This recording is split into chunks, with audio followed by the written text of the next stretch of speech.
A few years ago, one of my teachers used the image of learning to be at home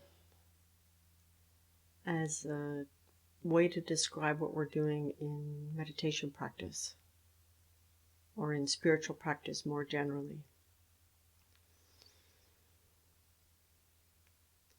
And it's an interesting idea to work with right now when what a home is getting a little bit reconfigured. You know, our home right now for many of us is also our workplace, it's our office, it's our prison. And the need to be able to be in the place that we're at and be at home is pretty palpable. And the idea of actually just feeling at home and feeling like our mind is a good place to be. It's a place we can feel at home, feel like we belong here and it's comfortable, is definitely a fruit of many, many years of practice. But it's also something that we can sometimes just flash into, even though maybe we don't know how to maintain it very well.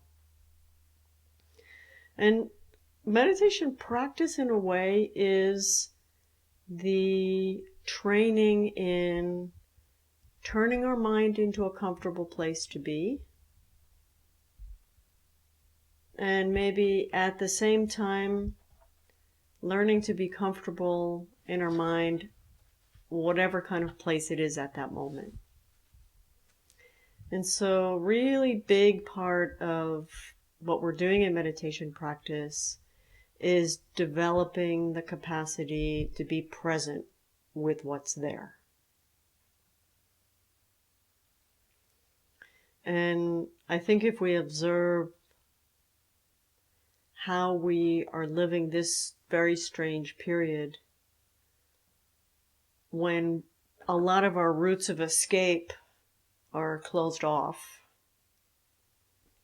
and a lot of the activities that we use to direct our energy outwards or our attention outwards somehow don't work, or they're not really there, or they're all kind of tangled up in other things, we can sort of see how much of our time we are spending not really having to be present with what's right here, because we're going out and working with what's over there. And that displaces us from ourselves.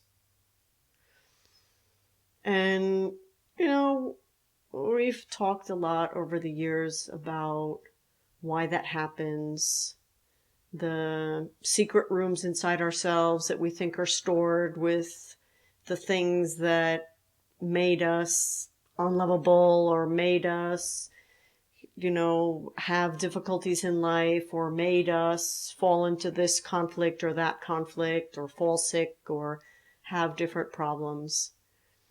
The messages we might have internalized about what a person is, how greedy we are, how selfish we are, all the things that make it not very attractive to spend a lot of time looking at what's here, unless you're with, you know, like you're on the couch and you've paid someone, so now you might as well like make use of that time, right? This time that you told yourself is going to be good for you and you need to do it, and there is something there comforting. Other than that, we don't feel like we have the confidence to do it on our own. And those are some of the things that are obstacles in developing a habit of like, I've been with what's here all the time. Right? I mean, mentally I might try to escape, but I've been in the presence of whatever is present inside me all the time. That's just tautological. There's no way to not deny that. So what would the difference be in being consciously present with what's there? And then we get into this thing of like, then I have to fix it. I'm not going to like it. I don't want to look at it. It's going to overwhelm me. I'm not up to it. I already have too many tasks on my to-do list. I can't put anything more there, especially if it's big. We get into all of those different conceptual messes, basically. Whereas with meditation practice, we cut through all that. And we're just there.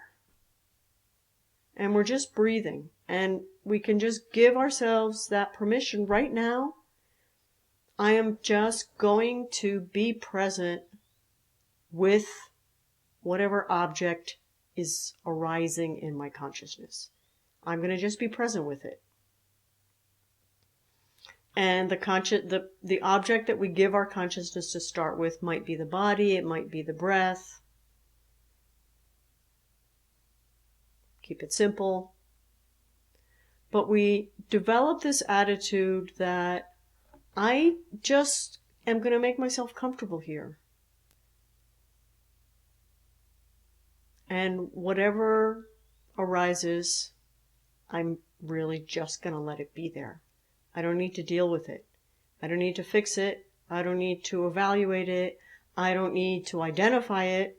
I don't even need to identify it. I just need to be present with it. And it is a lot like being at home. When we're home, we've got all the stuff surrounding us. A lot of the stuff has a very long history. A lot of that stuff we should have thrown out a long time ago. But, it's kind of there. It's familiar. It's fine. It's not the end of the world to have it there. Right? So we kind of know how to have that attitude.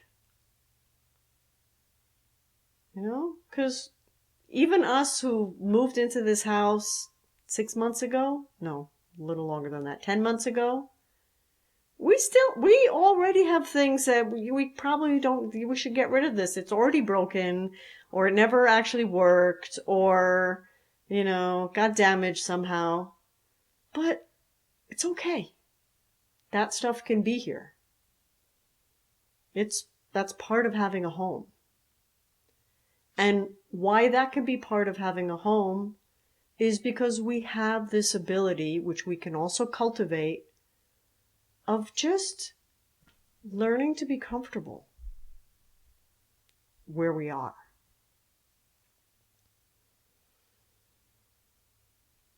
And then, so with a meditation practice, it's really just connecting with just what's present in that precise moment.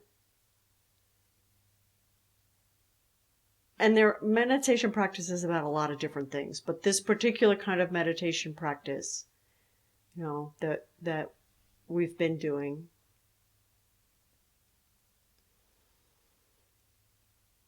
is not evaluative. It's not conceptual. It's not about work. It's not about intentional transformation. It's really more about not having any projects going right now. And understanding how to be in that space where there are no projects right now. And of course, we're geniuses at turning everything into a project. So that too becomes a huge project, and we need to set a time to do it, and we need to take a course, and we need to do a retreat, and we do that. And that might at least get us to sit down and start being at home. Put an item on our list. Be comfortable. Okay, if we forget to be comfortable, it might help to see it there on the list. But there is something a little contradictory about giving yourself a job of not doing any jobs, right? But this is one of the things that happens when we do just sit. Just sit with this mind of, my mind is my home. It's my only real home. All the other homes are temporary. You know, there are temporary posting for right now. But what we learn from the outer home about, okay, feeling safe or having enough stability or learning to just be comfortable, all of that we can use to connect with that same experience in the real home.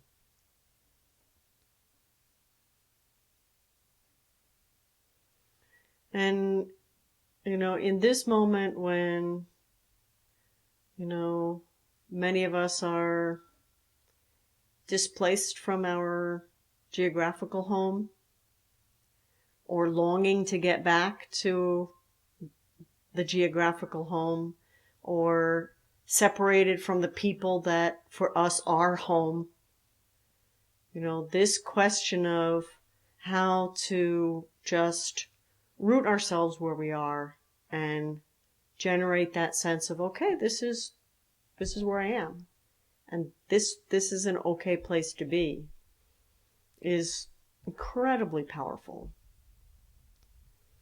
And as we know, not that easy. You know, it doesn't happen all the time of itself where you think it should or it might. And so we can think about one part of meditation practice where we're just connecting with that experience and not doing anything. And then spiritual practice or meditation practice, and I think maybe spiritual practice a little bit more widely is a better term for it, also can be about figuring out what we need to do in order to be able to be at home with ourselves, in our mind. And, you know, if we look at the kind of environment that our mind tends to be, this is where we might identify certain things that, okay, this is something I kind of want to work with. You know, sometimes we discover that we're living with an incredibly harsh judge who's pronouncing sentences all day long.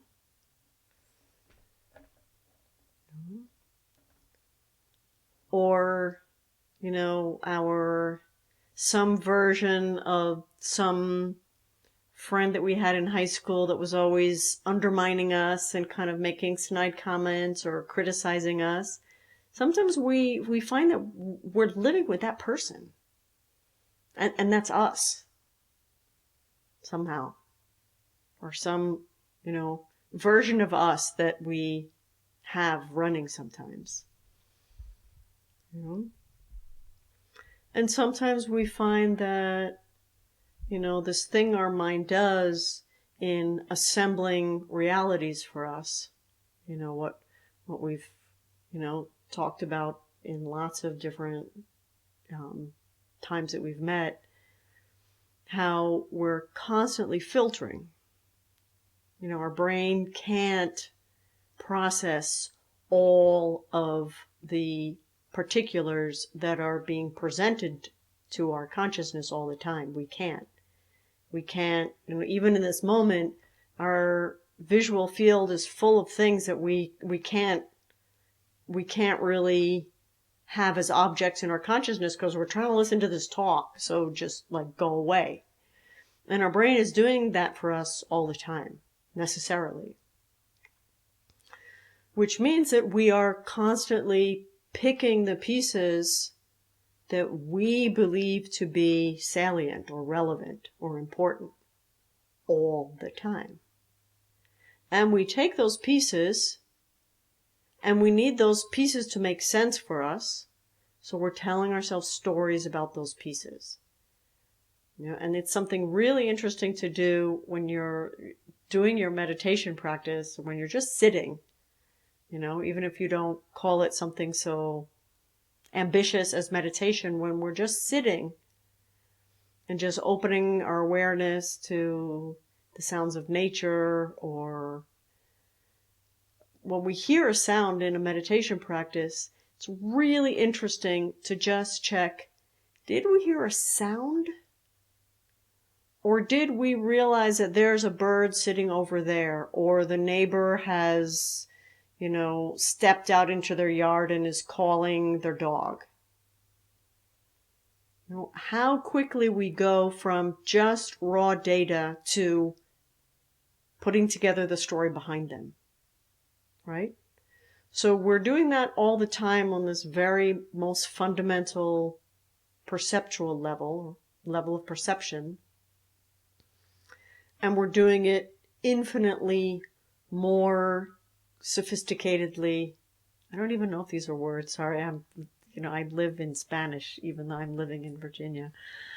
So in an even more sophisticated way, we're doing it with our experiences, and especially with our interpersonal interactions.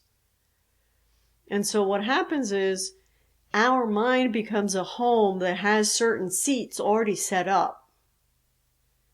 And when someone comes in to visit, okay, that person is going to be in the seat of the people who think they're better than me and are constantly talking down to me. Or that person they just naturally somehow end up sitting in the seat of the person who has a problem that I need to solve. Right? And we begin relating to them in whatever way, we have a pretty big cast of characters. It's not just one seat that we have available. But we will put people in a certain seat, and that's familiar. That's part of home, to know where to put people. And then we start interacting with them the way we interact with people who sit in that seat.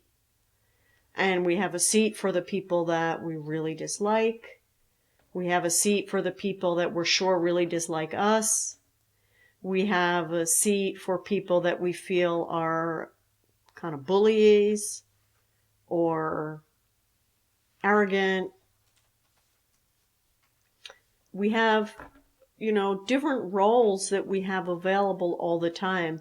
And it becomes very difficult for us to recognize that that person and the seat are not the same thing.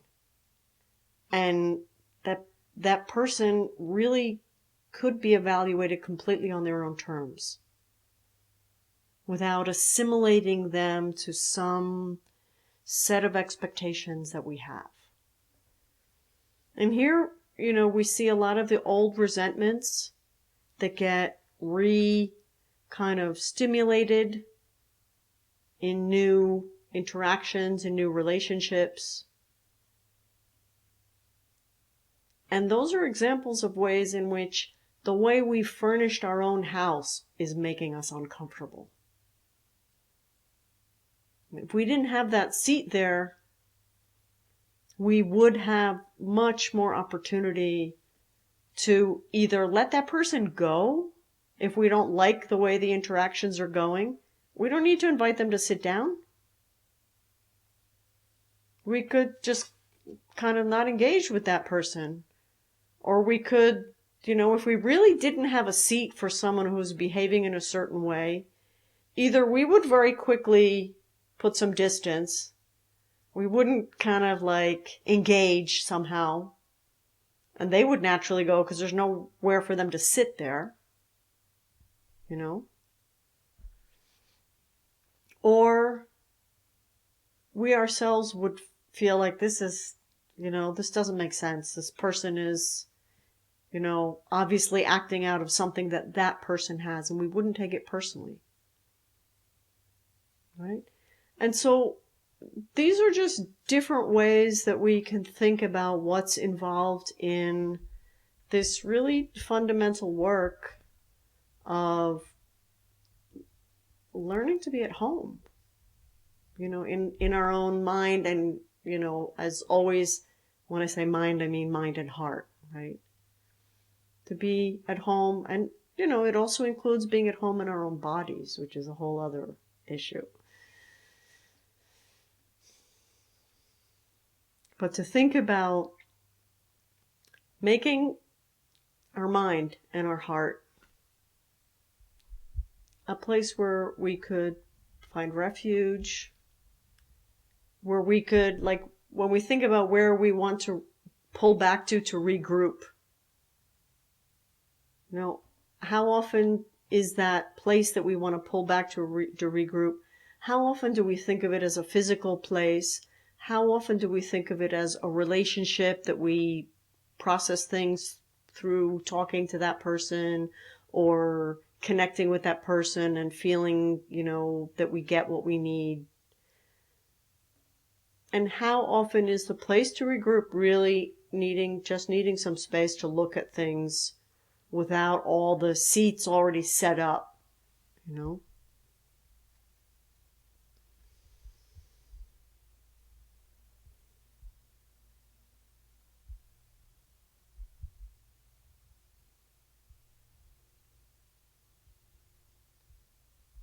So I really don't want to spend the whole time talking. I think it's really important to have time to share. But maybe we just do another few minutes of meditation and just have a look at what our home looks like. Does that sound okay? Okay.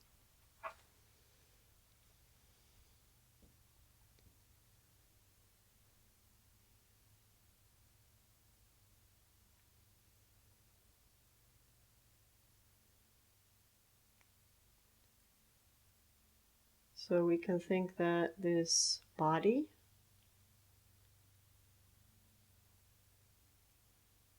which is the seat of all of our activities,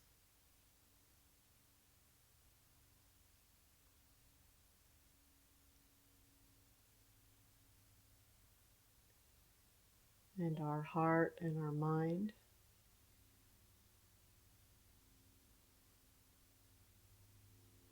together are really our home.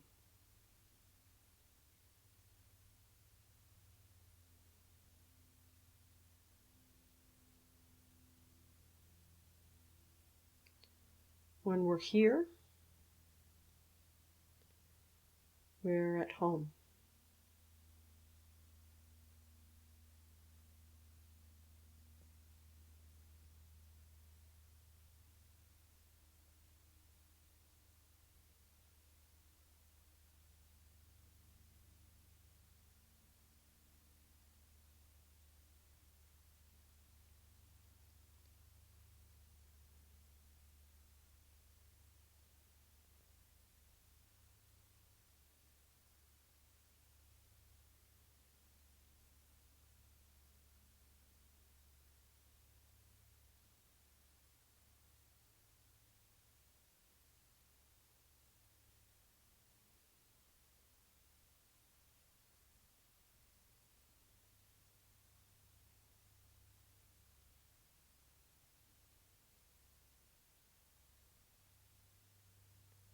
And being here, being at home, there's nothing we need to do. This is just our place to be.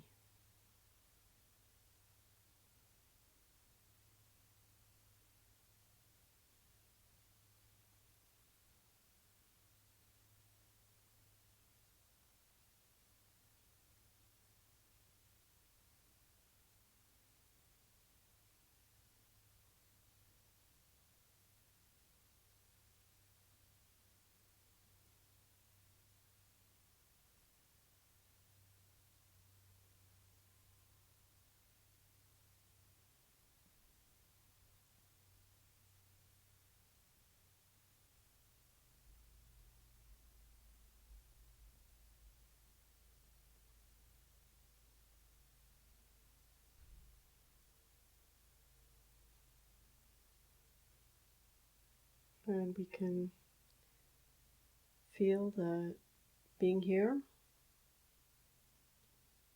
we have everything we need right here.